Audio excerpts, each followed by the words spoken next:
una semana antes. Amiga, recuerda que este sábado a las 5 es nuestra gran reunión de oración. No te la puedes perder. Gracias, seguro no me lo voy a perder.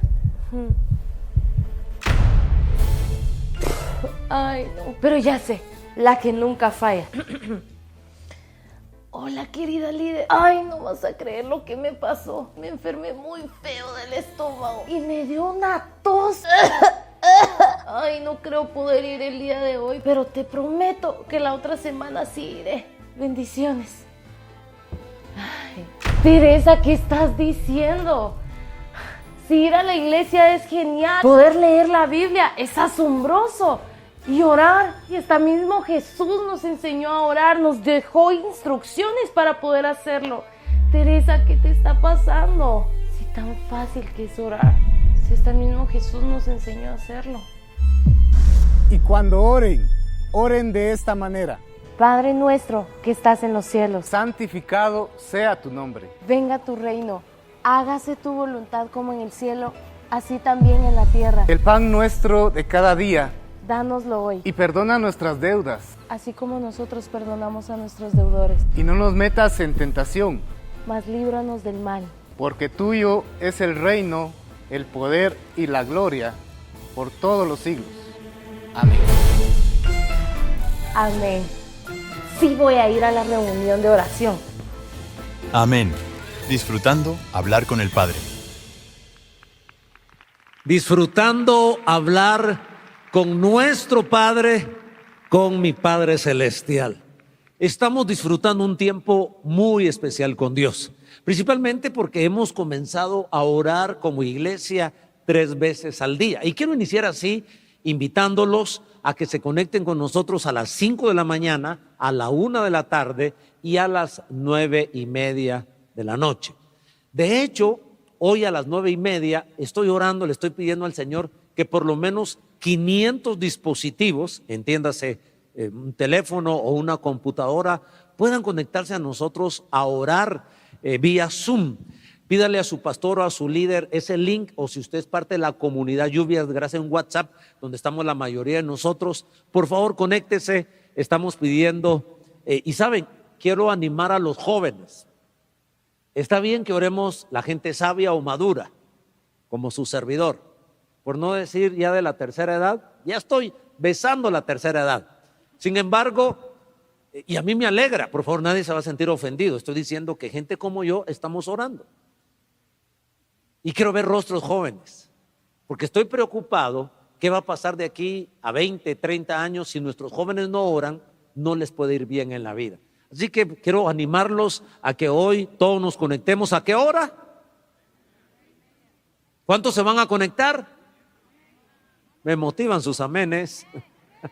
¿Cuántos se van a conectar? No presione a nadie, pero voltee a verlo así cuando yo pregunte cuántos se van a conectar. ¿Me van a ayudar?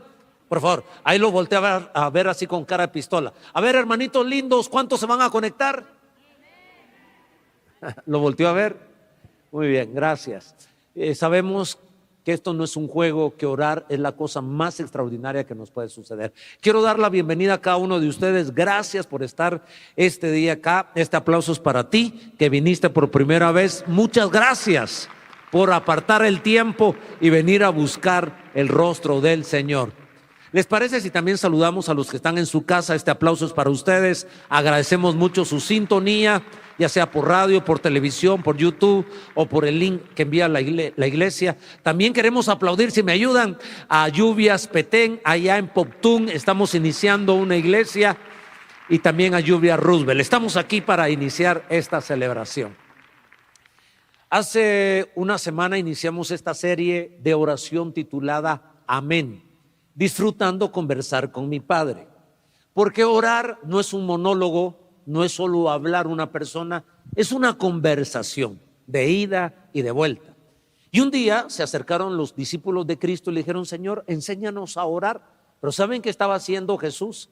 Jesús estaba orando y a ellos les llamó la atención. Y le dijeron: Señor, lo que tú haces, enséñalo a hacerlo. Porque Juan el Bautista también enseña a la gente a orar, a sus discípulos. Jesús, como una persona íntegra, es Dios, es santo, no es una persona hipócrita o falsa, Él enseñó el Padre Nuestro como un camino, como un sendero, no exactamente a que lo repitiéramos de memoria. Si alguien lo repite de memoria, pues le aplaudimos su brillante cerebro para memorizar. Pero el punto es que cuando uno repite las cosas de memoria, a veces desconecta el corazón y solo lo hace mecánicamente. No está mal repetirlo de memoria. Sin embargo, versículos anteriores Jesús les dice, mire, ustedes no oren como aquella gente que es pagana.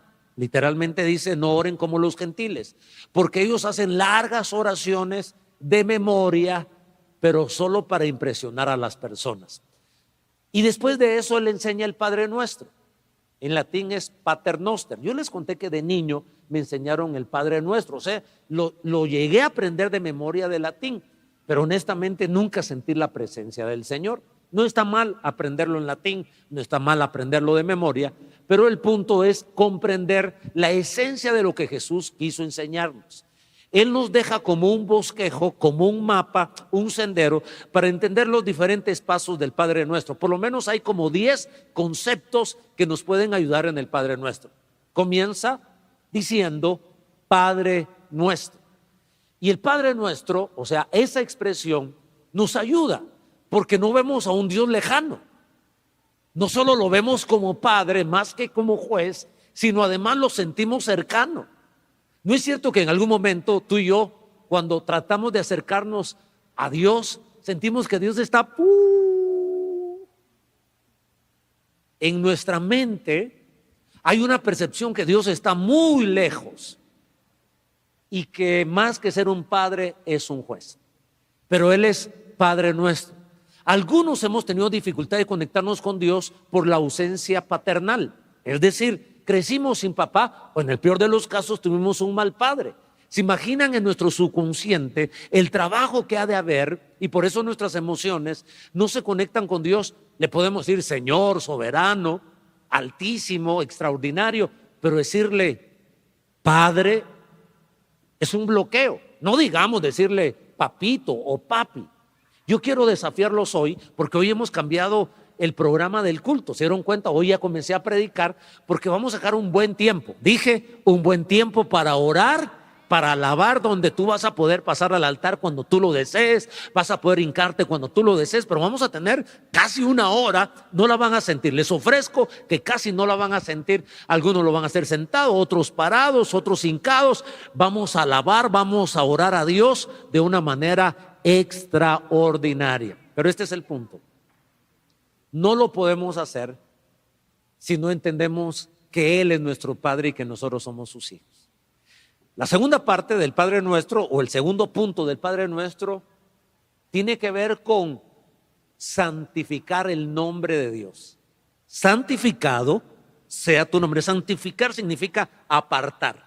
Apartamos el nombre de Jesús porque no hay nombre que se le puede poner a la par al nombre de Jesús. Es más, la Biblia dice que no hay otro nombre dado a los hombres por el cual podemos ser salvos, y que todo nombre está por abajo del nombre de Jesucristo. Entonces, cuando tú santificas el nombre de Dios, lo que haces es levanta su nombre.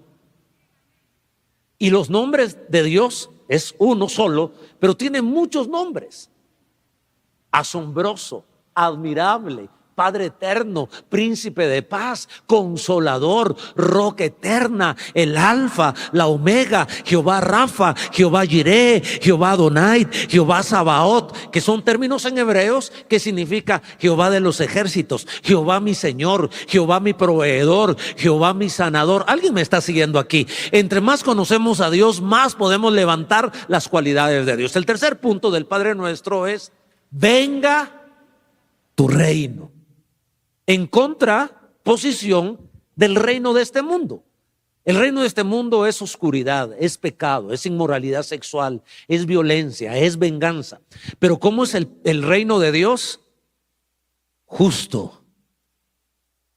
¿Cómo es el reino de Dios? Santo, amoroso, lleno de gozo. Y le estamos pidiendo que venga el reino de Dios a nuestra vida para que vivamos en justicia, en paz y en amor. Que venga el reino de Dios a nuestra familia, a nuestra iglesia y en el nombre de Jesús a la nación de Guatemala. Que se vaya la oscuridad, la corrupción, la muerte, el asesinato, la ira, la venganza, el resentimiento, la miseria, y que venga el reino de Dios. Pero luego el cuarto punto, a lo que me voy a dedicar en estos minutos, la cuarta parte del Padre Nuestro dice...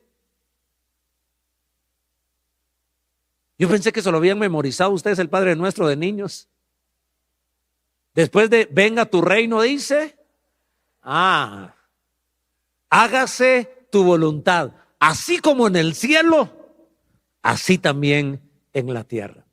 Esta reflexión, antes de entrar a una profunda oración que vamos a tener, que todos ustedes van a sentir conectados con Dios, se titula La voluntad del Padre. Así se llama esta reflexión bíblica. La voluntad del Padre, porque vamos a conocer acciones para hacer oraciones de consagración. Principalmente yo quiero que piensen esto. La voluntad del Padre, en el Padre Nuestro, en la oración del Padre Nuestro, es que se haga su voluntad. En contraproducción, o más bien en contraposición de ¿cuál? Otra voluntad, de la nuestra. Hágase tu voluntad, así se hace en el cielo, se haga en la tierra. Porque reconocemos, y Jesús al enseñarnos esto reconoce que hay una pugna en nuestro corazón y en nuestra mente, en que los cristianos queremos hacer la voluntad de Dios, pero al mismo tiempo también queremos hacer nuestra propia voluntad. Y el punto es cómo alineamos nuestra voluntad a la voluntad de Dios. En Mateo capítulo 6:10, usted lo lee en la pantalla, venga tu reino, hágase tu voluntad como en el cielo, así también en mi vida. Ahora, como Jesús es un ser íntegro, no falso, no hipócrita, Él no iba a enseñar una oración que Él no practicaba. Cuando vamos al Getsemaní, ya cuando Jesús va a ser atrapado, Él está orando. Pasó 3 horas orando. Sus discípulos no pudieron acompañarlo en esa oración porque se quedaban dormidos. Pero, ¿qué salió de los labios de Jesús? Mire conmigo ahora Mateo 26:39.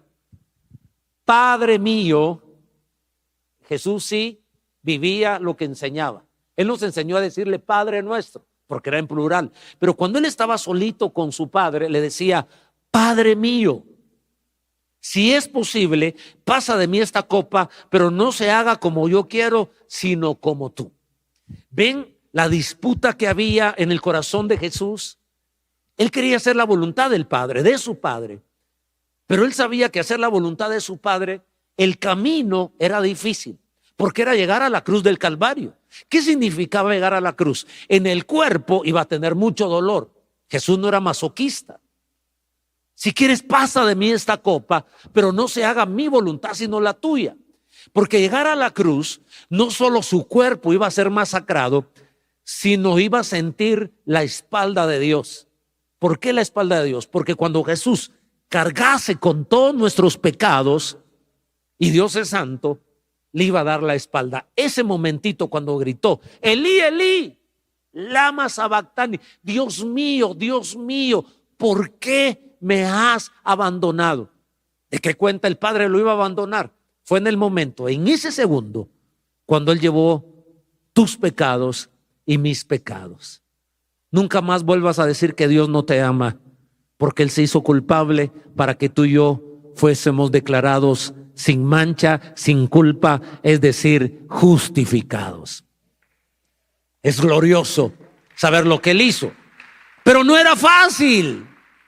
Hágase tu voluntad y no la mía. Así que por favor, todos aceptamos que la voluntad de Dios, la final voluntad de Dios, la voluntad acabada de Dios es buena, es agradable y es perfecta. ¿Cómo es la voluntad de Dios? Su acabado final. Cuando tú terminas el proceso y haces la voluntad de Dios, al final tú vas a testificar, wow, la voluntad de Dios es buena, es agradable y es perfecta.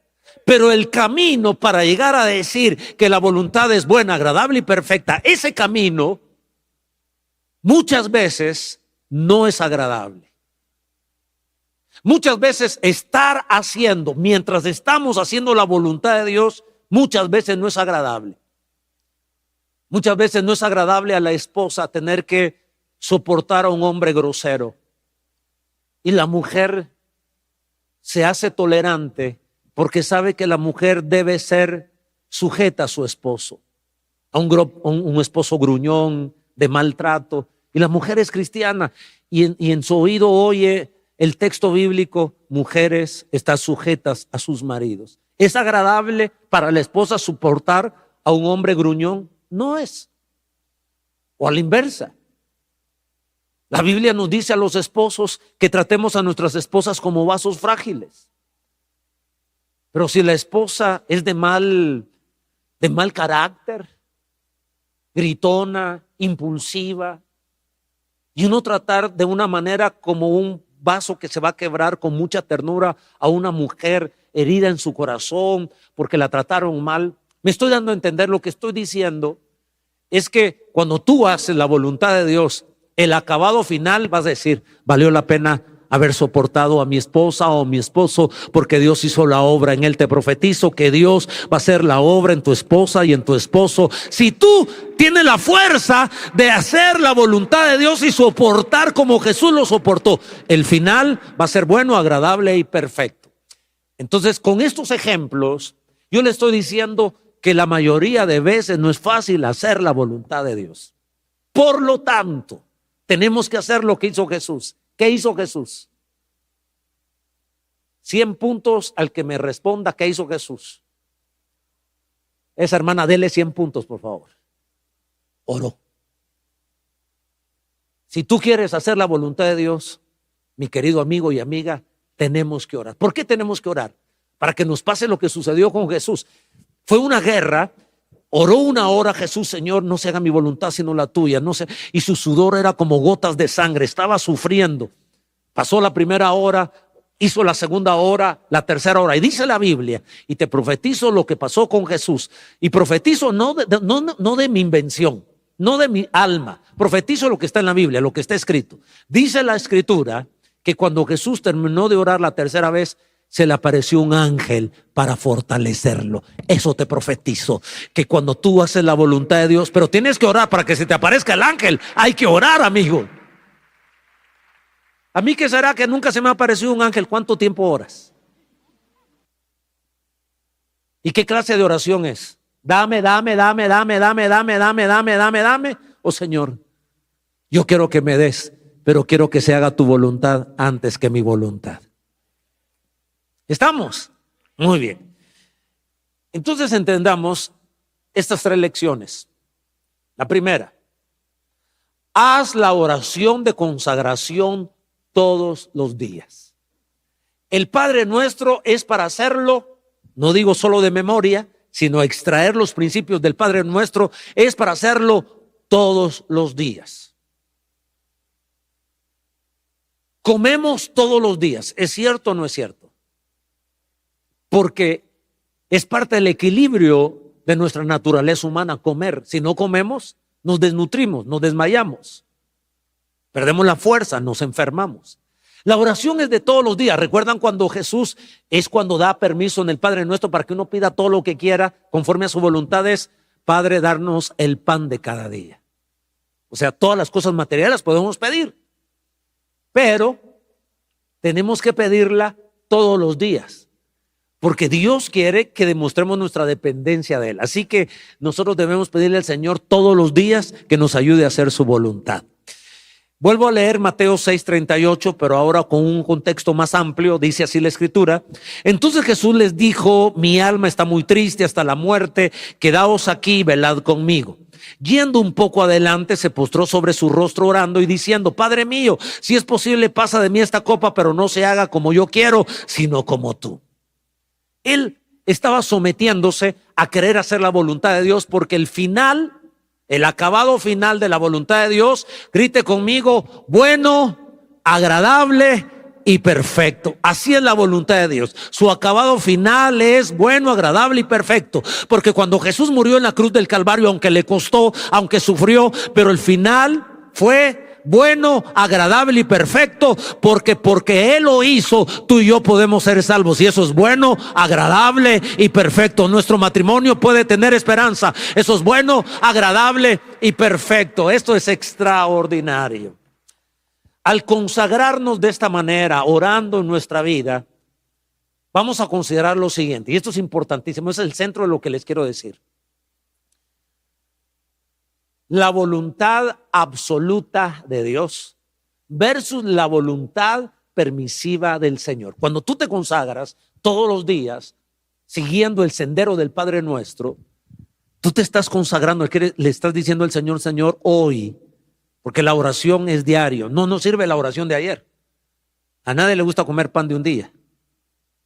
Qué sabrosa la tortilla salida del comal, hermano. Ay, mire la hora que es. Esa tortillita salida del comal, son las favoritas. O el pan salido del comal. No del comal, del horno es la cosa. La oración de ayer fue para ayer. Pastor Ponchito, lo que usted oró ayer le sirvió para ayer. No, Señor, ayer te pedí que me bendijeras, que me sanaras, pero si sigue enfermo, se le acabó la oración de ayer. Oigan lo que les voy a decir.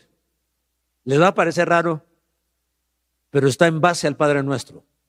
Las oraciones caducan. Tienen 24 horas de duración. No lo digo yo, lo dice el Padre Nuestro. Danos el pan de hoy. Señor, ayer te pedí el pan. Sí, lo pediste ayer. Hoy no me has pedido. Él espera que todos los días oremos. Pero esto es lo más extraordinario. Digan conmigo, la voluntad absoluta de Dios. Y por favor, digan conmigo, la voluntad permisiva de Dios.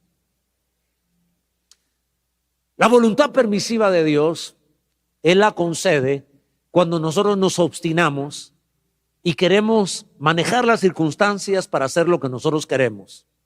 Aunque le pidamos consejo al líder, aunque le pidamos consejo a nuestros padres, aunque vayamos a consultar al profeta. Cuando uno quiere hacer lo que uno quiere hacer, le pide consejo al consejero y no le dice todo el contexto. Solo le dice las partes donde el consejero le puede decir, sí, hágalo, sí, divórciese. Pero uno no cuenta todo el caso. Sí, váyase de la iglesia, pero no contó todo el contexto. ¿Por qué se está yendo a la iglesia? Es que el pastor es muy gritón. Es que el pastor no usa corbata. ¿O pasó algo más? ¿Te metiste a hacer negocios con alguien en la iglesia? ¿Le prestaste dinero y no te pagó? Y miras que el otro que no te pagó está adorando a Dios y dices, esos son unos ladrones, y te vas de la iglesia y cuentas solo esa parte. Ahora, hay una historia en la Biblia que la primera vez que yo la leí, a mí me dejó impresionado. Puede ser que la mayoría de ustedes ya la conozca, pero nos bendice. Si no la conoces, espero que el Señor te hable de una manera extraordinaria. Y es la historia de Números capítulo 22. Narra de un rey llamado Balac. Él observa que Israel viene en el desierto, muchísima gente, y viene a conquistar. Este rey tiene temor, manda a contratar a un vidente, a un profeta llamado Balaam, y manda un séquito de personas, un grupo de personas, a contratar a Balaam. Y le dice el rey Balac que te pagará este dinero si vienes con nosotros y maldices al pueblo de Israel. El profeta le dice, yo dependo de Dios, déjeme consultarle a él, déjeme preguntarle su voluntad. Eso deberíamos hacer todos nosotros, yo también. Cada vez que tenemos la oportunidad de hacer un cambio, de hacer un negocio, de ir a una parte, los jóvenes, de declararle el amor a una señorita, deberías preguntarle antes a Dios, en oración. Y funciona, pero hay que orar como Dios dice. Y la señorita, antes de decirle a ese príncipe de ojos azules, antes de decirle, ¿sí? Porque si tiene ojos azules, yo mismo te diría, parece que sí. Pero antes de irte de boca y babear, deberías, perdón la expresión, espero que no sea fuerte, babear delante del que sí es hermoso, bello y extraordinario y que nos ama con toda su alma. Y preguntarle a él, ¿Qué dices, papá? Tiene los ojos azules, pero también cuéntale que no se ha convertido. También cuéntale que no ama a Dios como tú, ni llama pecado lo que tú llamas pecado. Entonces consulta a Dios y aquí viene la historia. Venga conmigo, miren la pantalla, versículo 12. Entonces Dios le ordenó a Balaam, porque Balaam les dijo a estos señores: señores, permítame, voy a orar esta noche y mañana les contesto. Y esto le contestó Dios. Entonces Dios le ordenó a Balaam: no vayas con esos hombres. ¿Qué le dijo Dios? No vayas con esos hombres, ni le eches la maldición a ese pueblo, pues yo haré que le vaya bien en todo. Aprovecho a decirles que cuando alguien contrate a un brujo, un hechicero, cuando alguien te maldiga, Dios tiene poder para cambiar la maldición en bendición. Dios puede cambiar las palabras de muerte por vida. Dios puede cambiar la enfermedad por salud. Dios puede cambiar la miseria por abundancia. Dios puede cambiar la oscuridad por luz. Alguien dice sí, amén. Dios tiene ese poder. Entonces este tipo en el verso 13 dice: al día siguiente Balaam se levantó y les dio a aquellos hombres el mensaje que Dios le había dado: regresen a su país, porque Dios no me deja ir con ustedes. La voluntad absoluta, no vayas.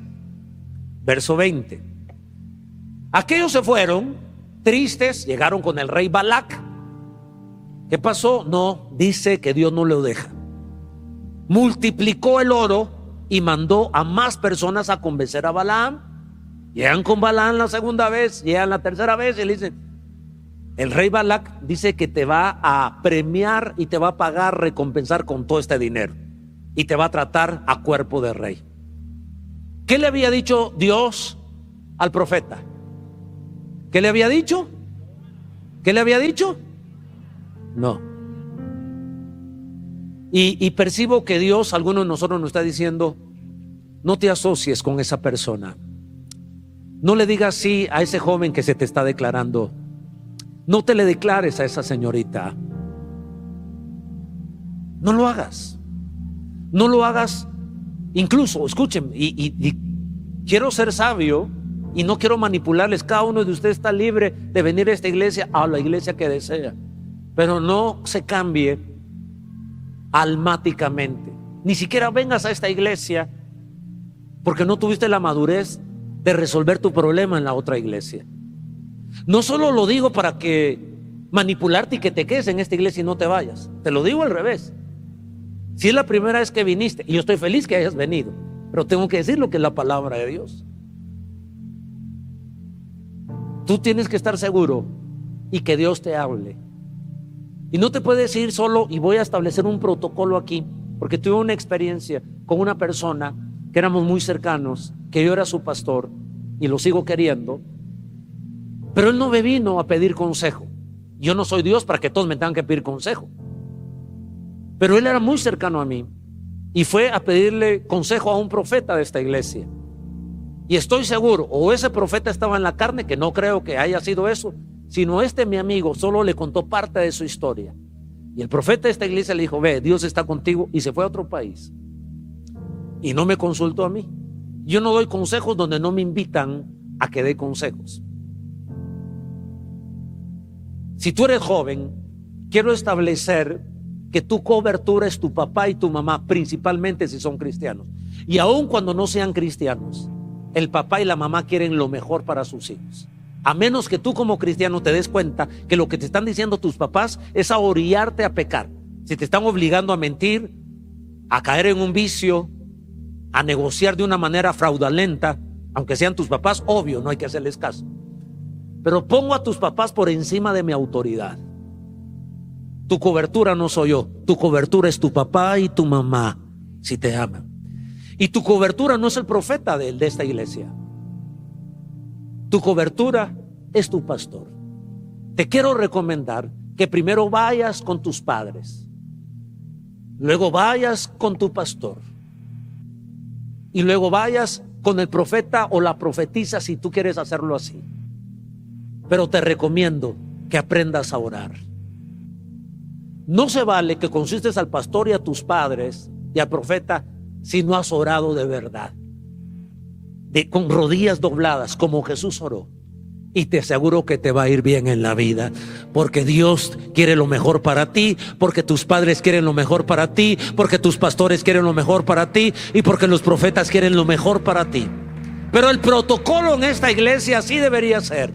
Comenzamos con Dios a orar, no una oracioncita tibia, Señor, me le declaro, no me lo declaro, no. Orar, media hora, Señor, así es ella, de esta manera, así son sus papás, en fin. Y quédate callado y deja que Dios te hable. Luego pregúntale a tus padres, luego pregúntale a los pastores, luego pregúntale a los profetas, y luego, para sellarlo, volver a regresar a Dios. Ese debería ser el protocolo. Alguien todavía está conmigo en esta hora. Y esto no solo se aplica al noviazgo, se aplica al matrimonio, se aplica al trabajo, se aplica a los negocios, se aplica al contratar personas para tu empresa, asociarte para ir adelante. Pero esta historia está buenísima. Verso 20, esa noche Dios le dijo a Balaam: si esos hombres quieren que vayas con ellos, ve, pero solo harás lo que yo te diga. O sea que la segunda vez le dijo a los negociantes: espérenme, voy a volver a consultar. Y la segunda vez Dios le dijo que sí. Pero si Dios ya la primera vez te dijo que no, es no. Y si tú vuelves a insistir, te va a decir que sí. Y tú vas a decir: pero me dijo que sí. Sí, pero yo te quisiera preguntar, ¿qué fue lo primero que te dijo Dios? Si desde la primera te dijo no y tú vuelves a preguntar, Dios te va a decir que sí. Pero tienes que saber que no vas a tener todo el respaldo de Dios. ¿Me puedo divorciar? El Señor te dijo no la primera vez. Insististe. Vas a encontrar profecías que te van a decir que sí. Vas a encontrar pastores que te van a decir que sí. Pero si Él desde el principio te dijo que no, vas a tener que cargar con algo. No digo que vas a quedar maldecido, pero no te va a ir como Dios quería que te fuera. Yo sé que este es un contenido difícil. Esta semana alguien me preguntó en Instagram, una persona de otra iglesia, me escribió y me dijo, ni le contesté, pero me preguntó: pastor, ¿se puede casar en la iglesia a una persona divorciada? No le contesté, porque es una respuesta que tiene un contexto. Puede ser que sí, puede ser que no, dependiendo del contexto.